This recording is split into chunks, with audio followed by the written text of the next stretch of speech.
کی دنیا کے معزز دوستوں، میں ہوں سیدہ شہزادی اور آپ تمام دیکھنے اور سننے والوں کو السلام علیکم۔ ناظرین گرامی، یہ بات حقیقت پر مبنی ہے کہ طاق سال میں ہی امام مہدی علیہ السلام کا ظہور ہوگا، لیکن ہم صحیح طور پر امام مہدی علیہ السلام کے ظہور کا وقت معین نہیں کر سکتے، کیونکہ یہ ایک علم غیب ہے اور علم غیب خدا اور خدا کے خاص نمائندے یعنی آل محمد کے علاوہ کوئی نہیں جانتا۔ البتہ آل محمد نے جو نشانیاں امام مہدی علیہ السلام کے ظہور کی بتائی ہیں، وہ نشانیاں رفتہ رفتہ پوری ہو رہی ہیں۔ ترکیہ اور شام میں خوفناک زلزلے کا آنا بھی امام مہدی علیہ السلام کے ظہور کی اہم ترین نشانی ہے۔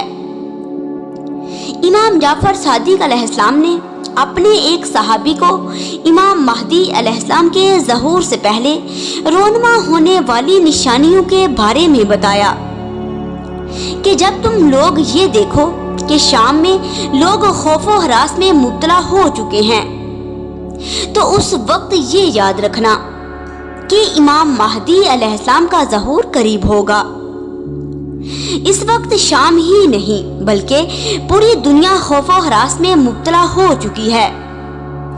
جس قدر شدید زلزلہ ترکیہ اور شام میں آیا ہے، ہزاروں جانیں چلی گئی ہیں اور اب تک لوگوں کو ریسکیو کیا جا رہا ہے۔ یہ وہ اہم نشانی ہے امام مہدی علیہ السلام کے ظہور کی جو پوری ہو چکی ہے۔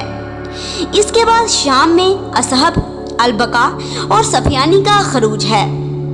سفیانی ابو سفیان کی نسل سے ہوگا، یہ بدکار اور کافر ہوگا اور دین محمدی کو پامال کرنے کی کوشش کرے گا۔ بلاخر امام مہدی علیہ السلام کے ہاتھوں مارا جائے گا۔